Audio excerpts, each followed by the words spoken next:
Hello everyone! Welcome back to my channel. Hello sa mga moms dyan na nasa kanilang bahay.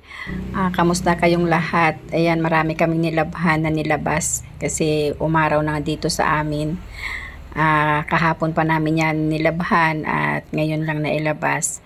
Kamusta kayong lahat mga moms? At mag voice over lang ako ngayon kasi medyo nahirapan ako type ng ating subtitle kasi medyo masakit ang aking mata.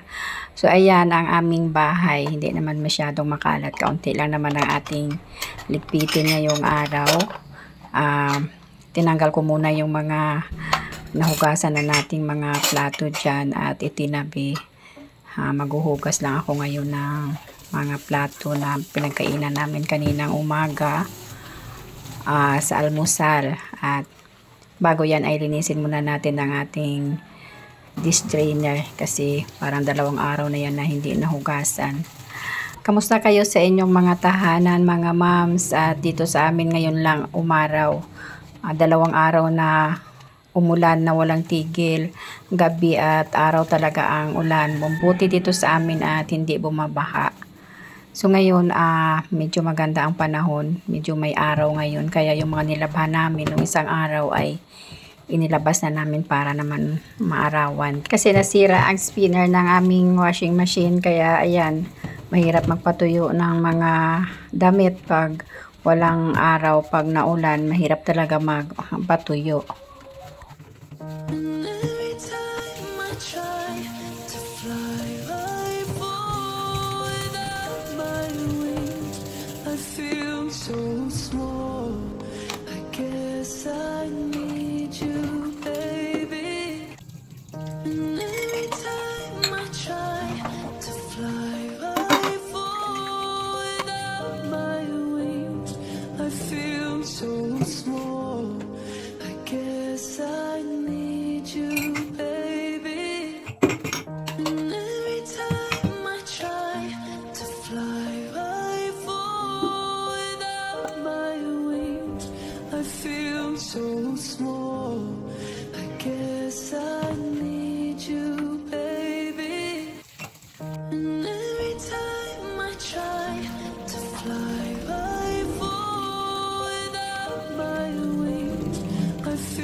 At ayan mga moms, meron akong halaman na nahingi doon sa aking tiyahin. Nakita ko yan sa iba nating mga mami na mayroon silang ganyan. So nakakita ako doon sa kanya.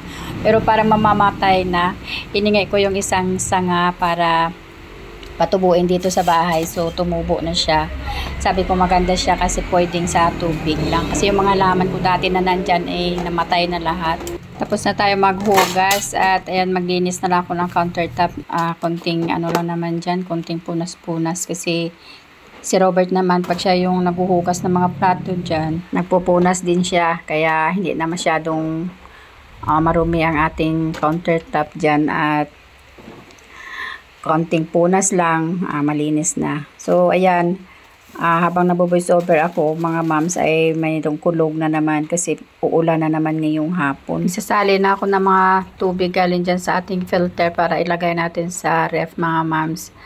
Gusto ko kasi bago ako magbantay sa tindahan ay yung ayos na lahat dito ang mga gawain sa loob para naman pag pumasok ako, halimbawa pumasok ka na kakain ay wala nang mga ligpitin. Kaya yan, pag may nagbabantay doon ay nagmamadali na akong maglinis dito. At ngayon ay walang trabaho si Robert kaya siya muna yung nagbantay sa tindahan habang ako ay naglilinis. At nandito na tayo sa room ni Jazz. Tingnan nyo, parang dinaanan ng bagyo.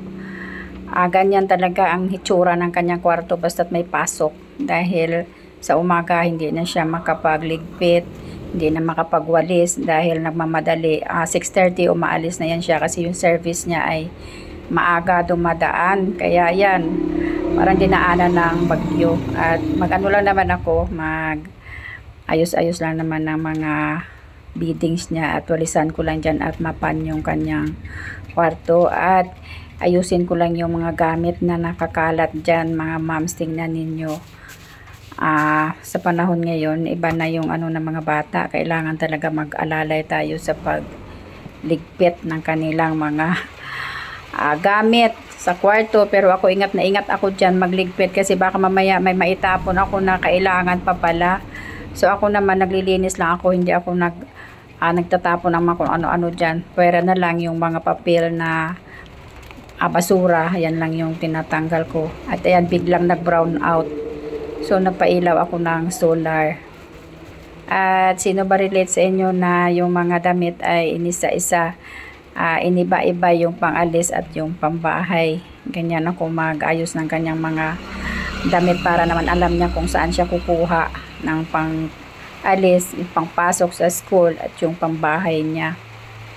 Ilang weeks ko na hindi natingnan yung kanyang Durabox kung maayos pa ba yung mga damit. Ayan, tingnan ninyo, nakakalat na yung mga damit na hindi na nakatupi. Ibinalik lang dyan na hindi na nakatupi. So, imbes na maglagay lang ako ay nag-ayos pa ako ng kanyang Durabox mga mi. At tingnan ninyo ang kanyang ginagawa sa kanyang mga damit. Kasi minsan magsusukat yan pagkatapos ibalik lang na hindi na nakatupi.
Kung napansin nyo mga moms, iba na yung damit ko na suot na ngayon kaysa pag-umpisa ng vlog ko kanina kasi napakainit na dahil umaaraw na nga sa labas.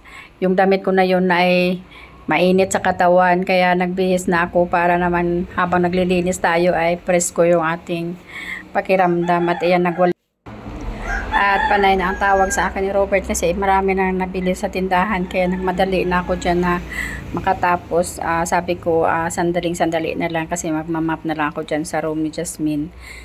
Hindi ko na nga napunasan yung ibang mga pupunasan dyan dahil pag ganyang oras na ay marami nang nabili at hindi din niya alam minsan yung mga presyo ng paninda namin.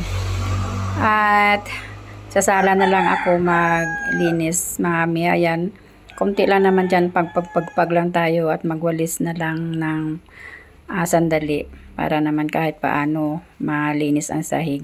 At ayan yung aking parcel na dumating, bumili ako niyan. Kaya lang hindi maganda, parang ang nipis. In-unbox ko na agad kasi excited ako, akala ko maganda. Hindi pala. Parang sandali lang yan ay masisira na agad. Pero kung titignan mo siya sa picture, parang ang ganda-ganda tingnan. Kaya minsan ako pag nag-order sa Shopee ay ingat na ingat. Pero ayan, nabudol tayo ng hindi maganda. Pero okay lang yan, at least mura lang naman. Sabi nga ni Robert sa akin, wag daw ako umorder ng mga mura kasi sigurado na hindi maganda. Di bale na daw mahal.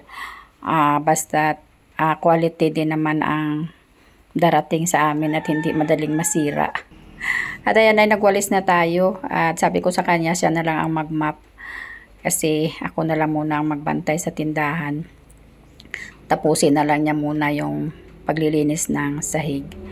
Maraming salamat sa inyo mga ma'am sa patuloy na pag-support sa aking channel. Kahit minsan lang ako mag-upload pero maraming nanonood. So maraming salamat sa inyo, sa inyong pag-support at sana mabalikan ko kayong lahat sa mga nagko-comment sa akin. Pasensya na kayo kung minsan sa aking mga friend na late na ako maka-comment sa inyong mga video kasi alam nyo naman na busy tayo palagi dito sa bahay. Thank you for watching and God bless sa inyong lahat. Ayan, malinis na ang aming munting tahanan. Bye everyone!